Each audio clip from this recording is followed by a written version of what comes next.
I was in my farm yesterday when I received the news that Ghana visa restriction has been lifted. I've always said that Mahama is the most prepared African president. When you have an intelligent president, look at the way he plays his words. Ghana to the world. See, let me tell you the truth. The more you insult Ghana, the more Ghana is progressing. Look, let me tell you, everything about Ghana is blessed. Gold is there, cocoa is there, oil is there, everything. Our beloved motherland Ghana is indeed a blessed country. I must tell you, a lot of Nigerians are wishing they are Ghanaians. The visa ban and visa restriction against Ghanaians that was cancelled yesterday, a lot of Nigerians are not able to get over it. They are all reacting on social media. Both Ghanaians and Nigerians have a lot to say. Let's take a look at these videos, and please do not forget to like the video, share and subscribe. I'll be back to throw more light on it. I was in my farm yesterday when I received the news that Ghana visa restriction has been lifted. Instant reply. Oh, after Mahama's outing at the United Nations, this man is I said he's the most prepared president.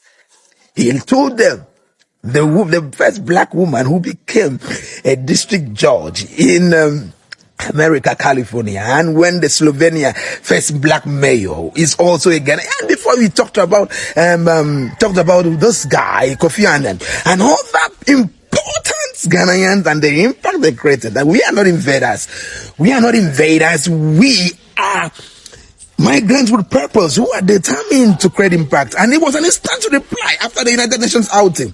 And the Americans say visa that was restricted lifted. All visa ban on Ghana lifted. B1, B2 lifted. F1 lifted. You can apply. I've always said that Mahama is the most prepared African president. I always say that. You remember his outing in Japan? My friend, this is an instant. When you have an intelligent president, look at the way he plays his words. And the American government knew that they had no right whatsoever to have restricted these people. And this is the result. I give kudos to the president. Ghana to the world. See, let me tell you the truth. The more you insult Ghana, the more Ghana is progressing. That's just the truth. They tell you, the land is blessed, the soil is blessed, everything about Ghana is blessed. That's just the fact. One thing that I observe about some of my brothers and my sisters, they have one kind hatred for Ghana. Let me explain it to you. You know, when the time that they said in Ghana must go, I think 10 to 15 years later before I was born, they told me the story. That is the same eye that many of my brothers and sisters are still using to look Ghana, even when VDM came the other time. But that is the same eye that many of them are still using to look Ghana. No, be that small Ghana. Look, let me tell you, everything about Ghana is blessed. Gold is there, cocoa is there, oil is there, everything. So the more you are insulting Ghana, says Ghana na Banku Republic, the more God is blessing them. I'm telling you the fact, you see. But in Nigeria, it's not that we don't also have farmers who can also produce all those nice and things. So, but Fulani herdsmen, terrorists, all those Boko Haram, they have driven them away from their farm. So if somebody is going to farm in Nigeria, it's either hunter will back you or hunter will escort you. It's not easy. The place is not safe, crap. But many of them, they are here. Instead of them to appreciate the land of Ghana, they will be insulting Ghana. Say Ghana na this, Ghana na that. Oh, but you see, God is blessing Ghana na Alpha. Can't you see? Everywhere. The land is blessed. So I'm telling you, if it comes to gold, look, leave gold for them.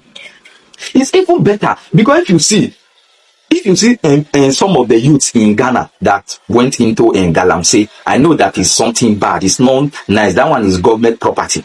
But our youth is fraud. Some of them are doing Galamsey to support themselves. Very soon, before you know, government will look for work for them. But look at we. Now fraud. Now many of our youth, they do fraud. Fraud. And some of una go come Ghana, instead of una to appreciate the land, una go they say, hey, Ghana no get anything, Ghana na this, Ghana na that. Oh, why?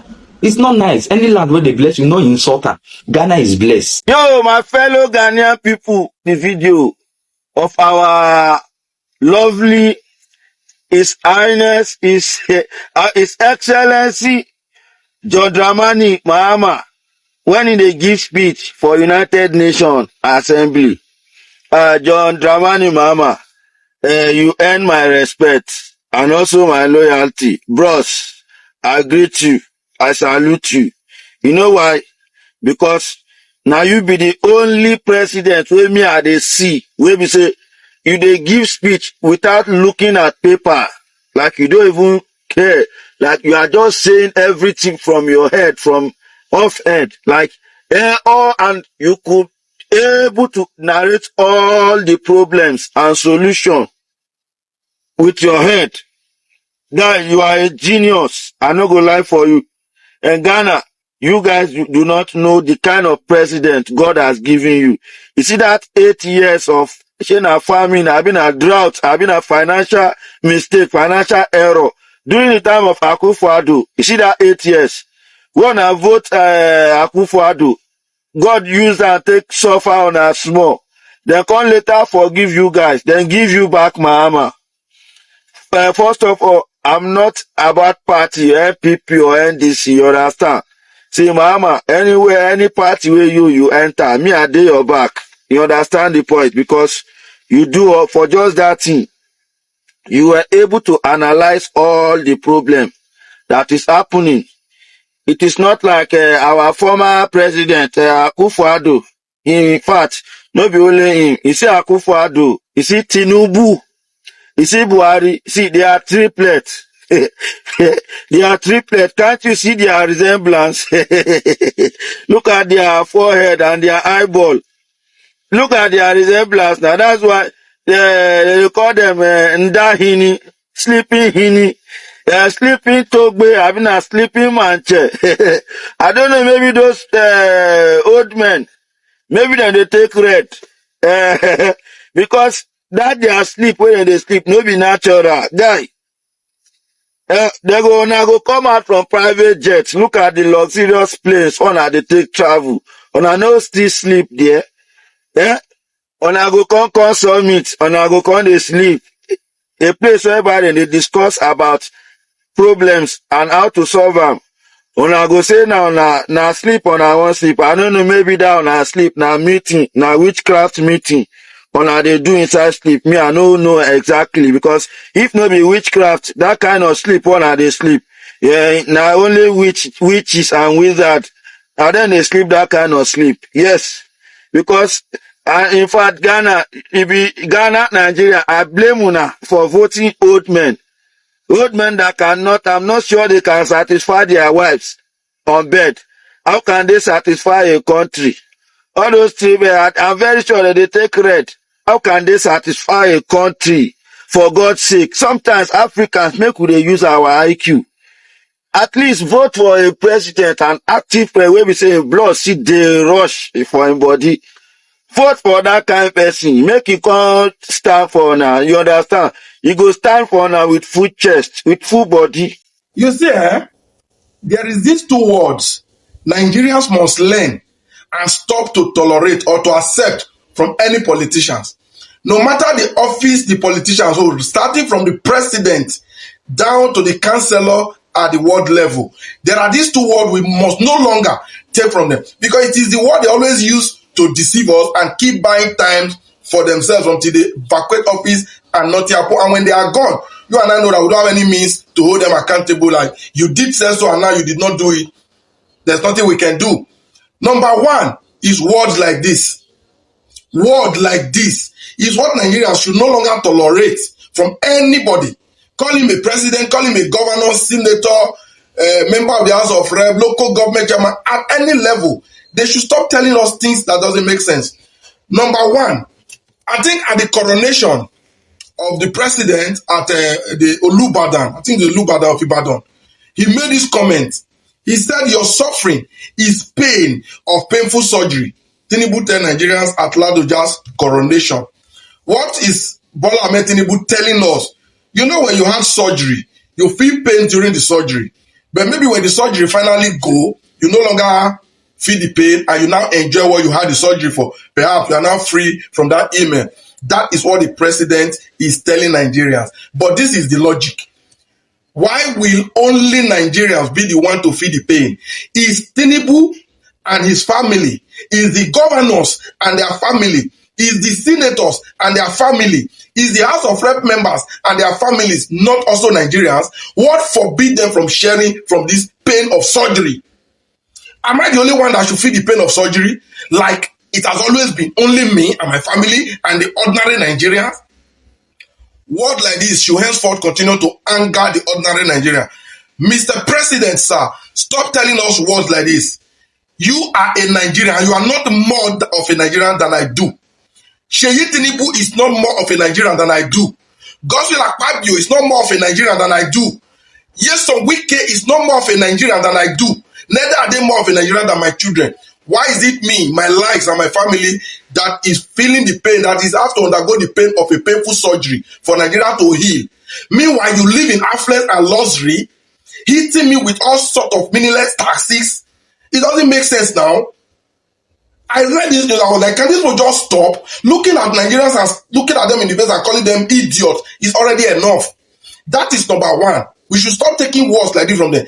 Another word is, we are building, we are laying foundation. By the time we arrive, Nigerians will like it and we enjoy it. They should stop that rubbish. It's also rubbish. Because that is what we've been told from generations since inception.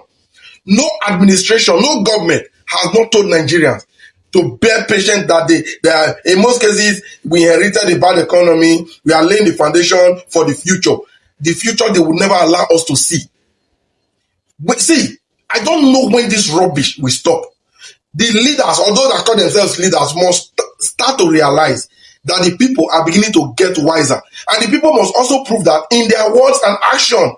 Not everything the president or the governor just say, you begin to applaud rubbish. Are you all right? The pain of surgery, why is Bola Ahmed Tinubu not also enduring it? Flying our yacht, flying our jets, using car, going with a convoy of over 140 cars.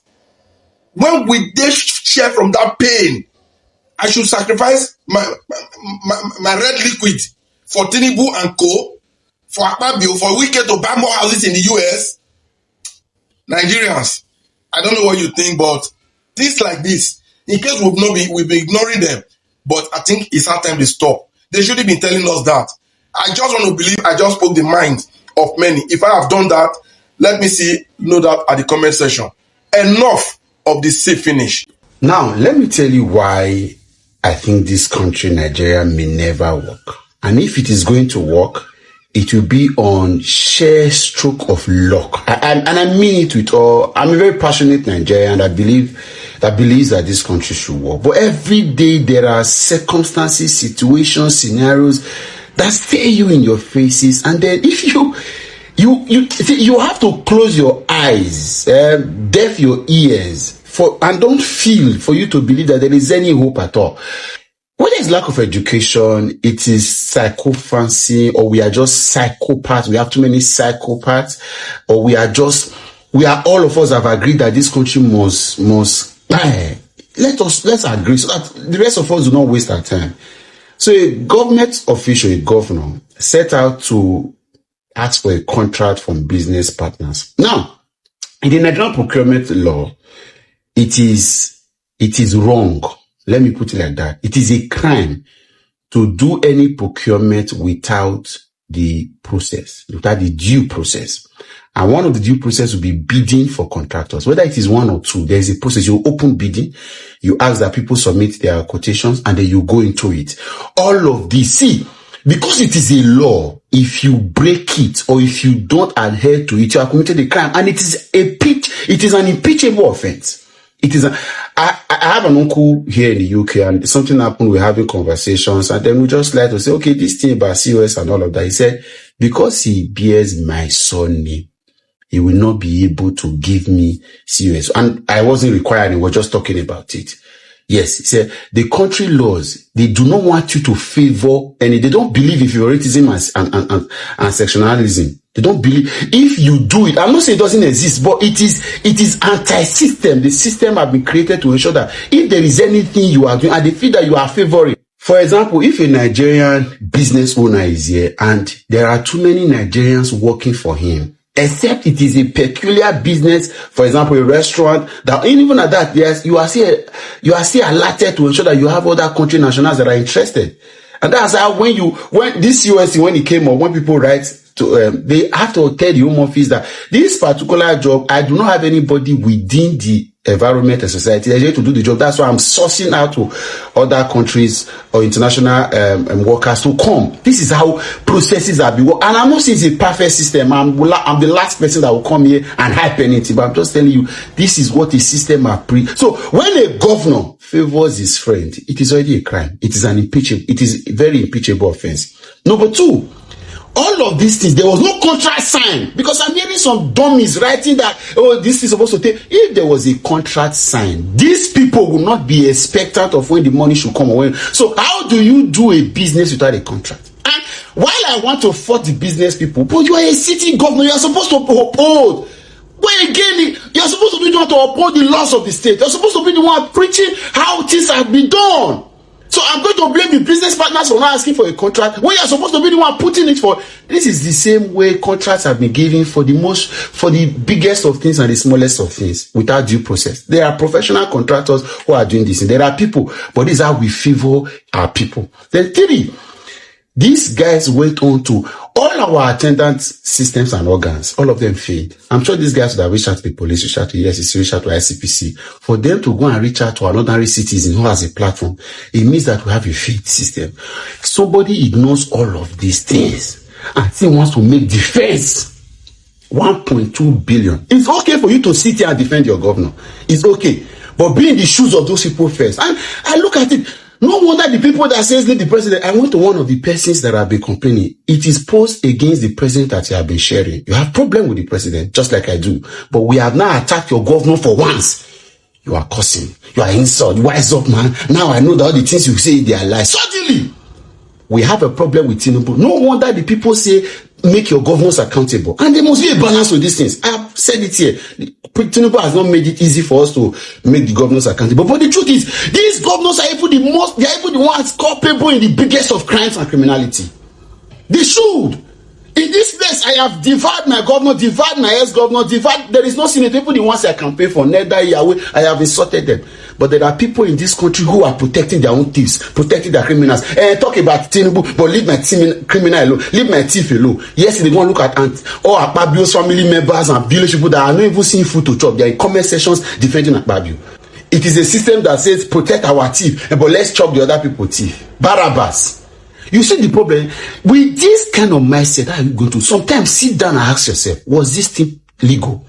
Well, yes, I agree that I didn't even bother to go into it because I expect that you should know. You should know. I'm hearing people say, the speaker, the governor received, you sent message, they sent you back, you okayed it. If you are working, is it? And then look at it. Look at the final part. There is no system of communication where citizens report issues of concerns of government or even government officials to ordinary governor. If I write a letter now and say I want it to get to the Prime Minister Kingdom, it must get to him. It must get to his office. But ordinary governor is not accessible. They are not seeking for VDM. That should bother you as a citizen now. Come on. Sometimes, are you that dumb? Are you dumb? When I get says, we are one Nigeria. Let's forget about all of these fights. Because we are just joking. See, it will take sheer luck or supernatural intervention from somewhere. You see, this is what we are doing now with a joke. Truth to be told, as a Nigerian, when you sit down and go through your self-conscious mind, thinking of the problem in Nigeria, you ask yourself, how can Nigeria be fixed? Because every corner in Nigeria is corrupt. Like, every corner you can think of is so bad. So how can the country be fixed? That is why a lot of Nigerians don't even believe that Nigeria can be fixed. I must tell you, because the level of corruption is so deep to the system. The system is so bad. No leaders have ever come to do something good. You see, one thing I love about Ghana, I must tell you, every leader who have come to rule in the country, I mean every president, have sowed a seed. I've done something tangible you will ever remember the person with. But you see, in Nigeria, there's no leader I can sit and point one finger that, yes, when this person was in power, he have done something that we will ever live to remember. So how can the country be fixed? So the system in Nigeria is so corrupt, so deep, it's so deep. You see the way Nigerians are all happy about the way Ghanaian leaders are doing so well. I must tell you, like I always say, that the way Ghanaian leaders are doing so well, I want them to do more for Ghanaians. But if only we can get to that point where Ghanaians is now, like where they did now, if we can get to that point, we'll be grateful forever as Nigerians. If we can get electricity, security, good healthcare system, name it, good educational system, I don't think we'll be complaining as Nigerians. We will not be complaining, but our leaders, they're not doing anything. And Nigerians too are not helping the situation. Don't forget, the leaders are the reflection of the people. So tell me, how can Nigeria be fixed? So at the same time, all Nigerians, we really need to work on ourselves and change our behaviors. If we want good things to come to our country, we need to start it from ourselves. But in all of this, I would also love to see your comments on the comment section of what you also think of this video. And please, at this point, if you have not liked the video, please do well by liking the video. And don't forget to share so that more people can see this video. And please, if this is the first time you're coming across this channel, please do not make it your last by subscribing. And if you're a returning subscriber, thank you so much for always coming back to the channel. And I will see you in my next video. Bye for now and stay blessed.